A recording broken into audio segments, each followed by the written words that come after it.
one thing that's taken sort of precedent in my life, or at least did get precedent in my life when I was a kid, is this idea that I was special. And I think that when you're treated as a special case, even though it can help you acclimate and learn and grow, and because of the support that's around you in school, I think eventually it becomes something to lean on, and it's not good in the long run, because when you reach adulthood, you're on, well, you're not really on your own, but society seems to you know influence this idea that you're on your own and you have to make life work for you. Now, when I was a kid, especially when I was in year six, I feel like being considered special kind of went to my head, because although I was a very friendly person and kind and courteous to people, I felt like people treated me like a special case, or or they treat me royally in a sense, and I felt like that, and I always, I felt like I deserved, say, certificates in school, and if I didn't get a certificate, I'd get upset about it. Like, and I got quite a lot in school if I was told off, and things didn't go the way I wanted them to. In certain situations, I'd get upset.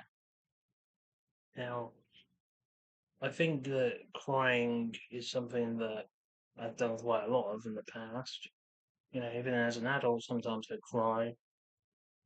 Um, and there's nothing wrong with crying, but when you are seen as somebody who requires a lot of assistance, a lot of help, a lot of guidance, you kind of want that, or you kind of, when you develop into an adult, it's like you depend on that kind of help, and that's kind of the situation that I'm in. And even as an adult, it's like people gave me their support and guidance when I was a child, and when I developed through infant school, junior school, secondary school. They had a lot of guidance and help, even in college a bit, university at Scribe. But now I'm an adult, full grown adult, there's no support. And it's probably because I have to try and make things happen for myself. And I can do that to a limited degree. But unfortunately, I'm in a predicament where I'm not able to. And that's the part of the problem with being considered special and getting all this support that I did, because it gave me an inability to actually sort myself out. It has given me an ability in the long run to sort my life out properly. And I don't have a partner, and I don't have people who can guide me. So I'm kind of a stuck case. I mean, there are things I'm great at doing, like writing, and um, you know, always wanting and sort of needing to work with people in order to get the best out of myself. But the opportunities for that, especially around the place where I live, are threadbare.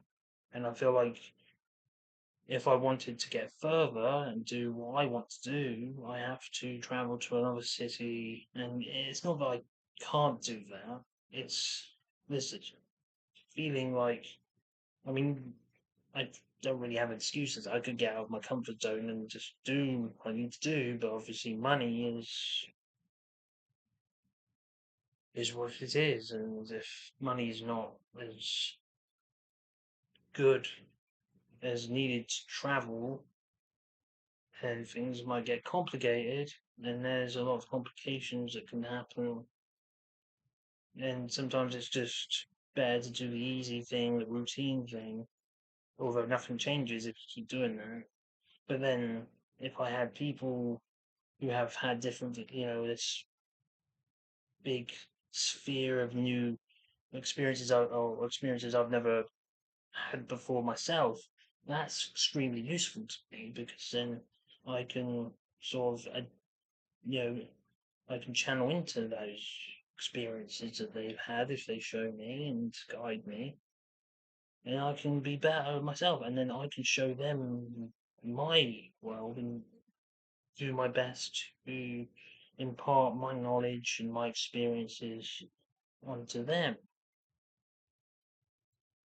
But the thing is, I'm not somebody who has many friends, well, especially not friends that I can go and see. I mean, I only have one, my best mate from secondary school. He's the only guy who I go and see. But everyone else, obviously as adults, we start, got jobs and responsibilities and probably family and so much going on, that, you know, kind of takes you away from the connection towards people in your own life or who you are friends with, instead of having, being able to have good experiences in parties and shindigs and everything with them. You're in a job and working in whatever 9 to 5 or 8 hours a day doing a job you might not even enjoy. Just you do it just to pay the bills, and that is what it is. And we all have cycles that we don't like to have, but we do have them in order to make our lives more, well, work efficiently. Because we can't really stand to get bored. Because if boredom is worse than being in a shit job, because when you're bored, then nothing really will be enjoyable for you whilst you're in a state of boredom. Unless you go to sleep and you might feel better and feel less bored.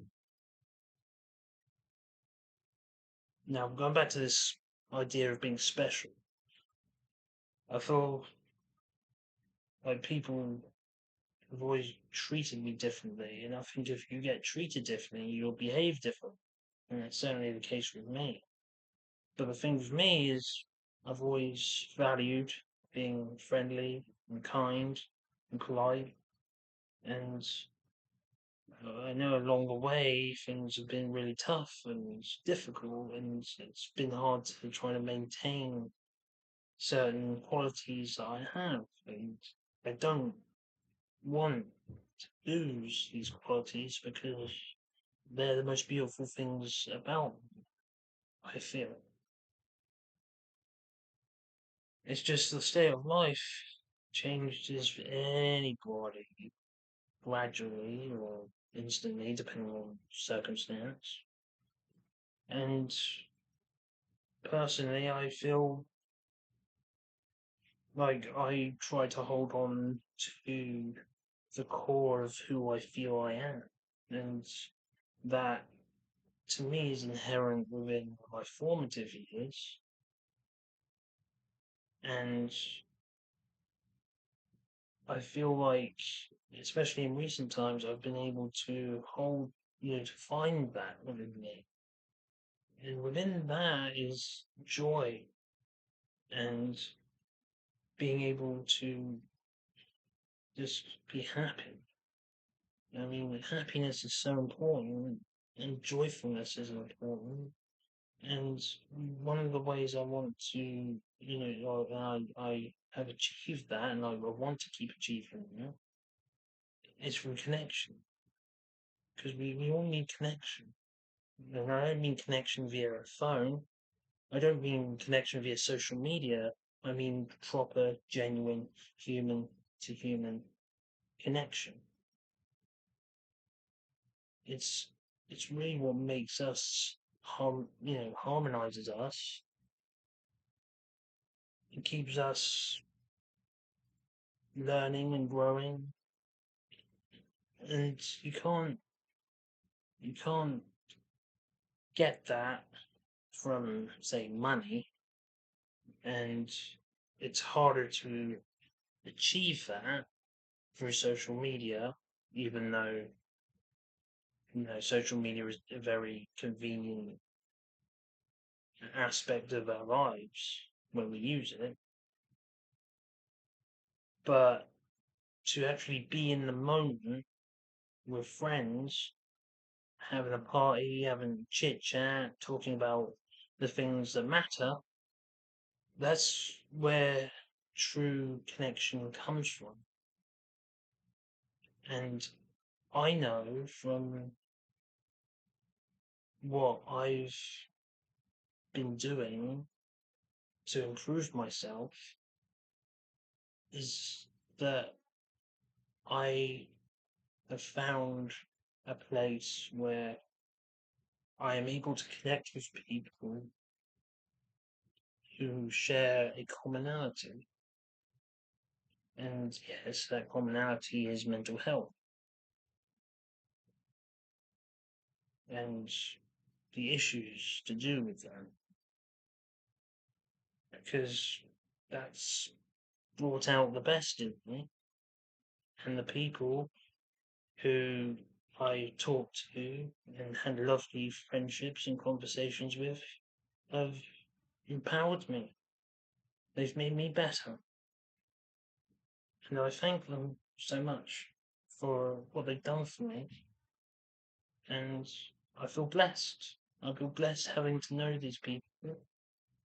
And I I can't say much else but thank you. You know who you are, who have enriched my life and made me feel like I belong. And this isn't a feeling of being special or needing to fit in. This is a place of belonging. We all need to feel belonging in order to be the best selves that we can be. So that is my message in this video, is that being special or being labeled special is not something that, wasn't a choice of mine to be labeled special. And it's kind of forced belonging or forced attempt to help me to belong or fit in. But my sense of belonging is through the commonality and the core things that I believe in and sharing those with other people. And I'm happy with the fact that I have been able to change because I'm surrounded by lovely, wonderful people. So that is my message. I'll stop blathering now. See you later.